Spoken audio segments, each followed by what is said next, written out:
যেখানে নির্বাচন কমিশন একটু অতি সক্রিয় হচ্ছে কিনা তা নিয়ে প্রশ্ন উঠছে এই জায়গা থেকে। কারণ এইবারে বলছে যে ভোট গণনা বা ফলাফল যাই হোক না কেন একেবারে ডিএম অফিসে হবে, সমস্ত বিষয়টাই ডিএম অফিসে করতে হবে এমনটাই প্রাথমিকভাবে খবর পাওয়া যাচ্ছে। এবং যদি ওই জেলা শাসকের দফতরে জায়গার কোনো রকম কোনো অভাব হয় তাহলে এরকম বলা হচ্ছে এসডিও অফিসে ভোট গণনা এবং ফলাফল ঘোষণা হবে। ইনিশিয়ালি 150টা গণনা কেন্দ্রের নাম সিও দফতর থেকে পাঠানো হয়েছিল জাতীয় নির্বাচন কমিশনে, সেখান থেকে অনেকগুলোই নাকচ করে দেওয়া হয়েছে। 114টা গণনা কেন্দ্রকে বেছে নেওয়া হয়েছে, এমনই নির্বাচন কমিশন সূত্রে খবর।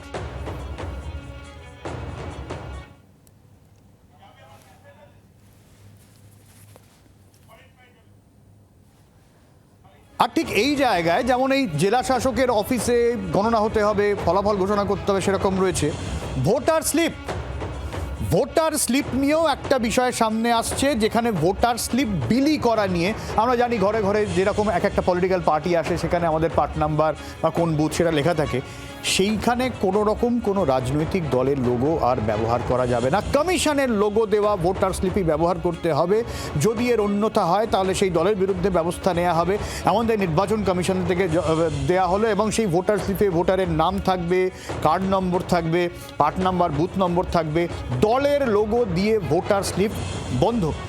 এই দুটোর মানেটা কি? যেখানে ডিএম অফিসে এই গণনা ফলাফল এবং ভোটার স্লিপ নিয়ে এত কড়াকড়ি, কোনো জায়গা থেকে কি প্রদীপবাবু এরকম বলা যেতে পারে যে সক্রিয়তা না অতি সক্রিয়তা, কি বলবেন আপনি এটাকে? না, আমি তো বলবো নির্বাচন কমিশনের এটাই বেসিক কাজ, না সক্রিয়তা না অতি সক্রিয়তা, বেসিক কাজ এগুলোতে নির্বাচনী সংস্কার, আমরা বলি ইলেকটোরাল রিফর্মস, এই সংস্কারগুলোর মধ্য দিয়ে নির্বাচন পদ্ধতি আরো সুস্পষ্ট, আরো স্বচ্ছ হয়ে উঠবে। ফলে এগুলো আমরা ওয়েলকাম জানাচ্ছি। কিন্তু এই ইলেকশন কমিশনের সক্রিয়তা, অতি সক্রিয়তা বা সাধারণ সংস্কার যাই বলুন, তার উপরে ভিত্তি করে যদি কোনো রাজনৈতিক দল মনে করে যে আমরা নির্বাচনী বৈতরণী পার করে ফেলবো, তাহলে কিন্তু এটা ভুল ভাবা হবে। নির্বাচনের মতো হবে, রাজনৈতিক দলগুলোকে লড়তে হবে। ভোট গণনা, সেই ভোট গণনায় যে চাপ সৃষ্টিগুলো হয়, যদি কোনো স্কুলে হতো বা সেই অন্য কোথাও জায়গায়, বা ভোটের আগে দলীয় লোগো দিয়ে বা অনেক স্লোগান দিয়ে ভোটার স্লিপ বিলি, এগুলো থেকে বিরত থাকা। তাহলে কি প্রতিবাবু আমি ধরে নিতে পারি যে কাউন্টিং সেন্টারগুলো আগে যেসব স্কুলে টুলে এসব বিভিন্ন জায়গায় হতো বা আলাদা করে তৈরি করে হতো, সেখানে একটা পলিটিক্যাল প্রেশারের জায়গা তার মানে এতদিন ধরে ছিল? অবশ্যই।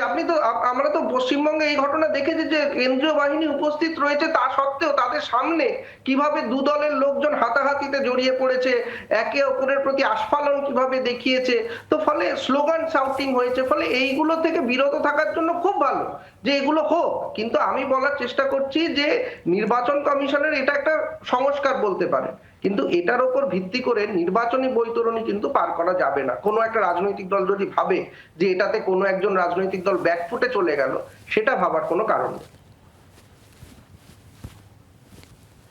অনেক ধন্যবাদ প্রদীপবাবু, আমাদের সঙ্গে ছিলেন রাজনৈতিক বিশ্লেষক। আমরা এই জায়গা থেকে একটু আমাদের আরেক প্রতিনিধি অর্কদীপ্ত রয়েছেন আমাদের সঙ্গে, অর্কদীপ্তর কাছে যাব। অর্কদীপ্ত, ঠিক কোন ভাবনা থেকে নির্বাচন কমিশনের এই দুই সিদ্ধান্ত? দেখো, এক নম্বর হচ্ছে জেলা শাসকের দপ্তরে নির্বাচন কমিশন স্থির করেছে যে এবারের ভোটে যাবতীয় গণনা এবং ফলাফল ঘোষণা করা হবে, এবং যদি একান্তই কোনো জায়গাতে কোনো জেলা শাসকের দপ্তরে জায়গার অভাব হয় সেক্ষেত্রে এসডিও দপ্তরে করা হবে। ঠিক কি ভাবনা থেকে বা কি জন্য এই সিদ্ধান্ত নির্বাচন কমিশনের সেটা পরিষ্কার নয়। তবে নির্বাচন কমিশন চাইছে এটা শুধুমাত্র জেলা শাসকের দপ্তরেই রাখতে, অন্য কোনো জায়গাতে বিকেন্দ্রীকরণ করতে চাইছে না। এবং একেবারেই সরকারি দপ্তর, জেলা শাসকের দপ্তর, জেলা শাসক তার হাতে তার কন্ট্রোলই রাখতে চাইছেন পুরো বিষয়টা, এবং অবশ্যই করে সেটা সেন্ট্রাল ফোর্সের নজরদারিতেই হবে। এবং একমাত্র এসডি অফিসে তখনই যাবে যখন সেখানে জায়গার অভাব হবে। অন্যান্য বছরের মতো আমরা দেখেছি যেখানে স্কুল কলেজে বিভিন্ন জায়গাতে গণনা কেন্দ্র হয়, সেরকম কিছু করতে চাইছে না কমিশন, একেবারেই জেলা শাসকের দপ্তরের মধ্যেই আবদ্ধ রাখতে চাইছে। ফলে ঠিক কি কারণে এই সিদ্ধান্ত সেটা না জানা গেলেও 150টা গণনা কেন্দ্রের প্রস্তাব পাঠানো হয়েছিল, যার মধ্যে বিভিন্ন স্কুল কলেজ বা অন্যান্য কেন্দ্র ছিল, সেগুলোকে কিন্তু নাকচ করে দেওয়া হয়েছে কমিশনের তরফ থেকে। সেটা 114তে নামিয়ে আনা হয়েছে। সব্যসাচী, অনেক ধন্যবাদ অর্কদীপ্ত। আর আমরা রাজনৈতিক প্রতিক্রিয়া নিয়েছি দেবদীপ সরকার এবং জয়প্রকাশ মজুমদার তৃণমূল কংগ্রেসের। শোনাই।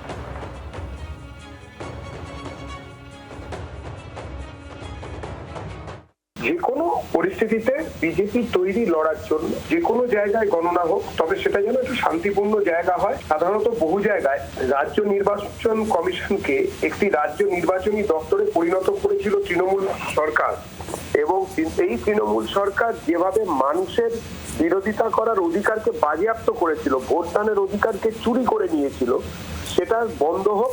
সেই জায়গা থেকে মুক্তি দেওয়ার জন্য যে কোনো পদক্ষেপকে আমরা স্বাগত জানাচ্ছি। ইলেকশন কমিশন চরম অপদার্থ এবং অপ্রস্তুত এই পুরো ব্যাপারে, এ নিয়ে তো কারোর সন্দেহ নেই। সুপ্রিম কোর্টে সেটা বারবার সামনে এসছে, অনেক মিথ্যে কথা বোঝানোর চেষ্টা করেছে নির্বাচন কমিশন সুপ্রিম কোর্টকে, কিন্তু তাদের কার্যকলাপই তো বুঝিয়ে দিচ্ছে। এখনো লক্ষ লক্ষ নাকি নোটিশই ইস্যু হয়নি। এই লজিক্যাল ডিসক্রিপেন্সি, এটা ভগবান জানে কোত্থেকে এদের মাথায় উদ্ভাবনী শক্তি আসলো। বিজেপির নির্দেশে মিথ্যে কথার ঝুড়ি টানাশাহি চালাচ্ছে নির্বাচন কমিশন, আর নিজেরা অপদার্থ, নিজেরা নিজেদের কাজটা করতে পারছে না। বাংলার আওয়াজ, বাঙালির আবেগ, জি 24 ঘন্টা।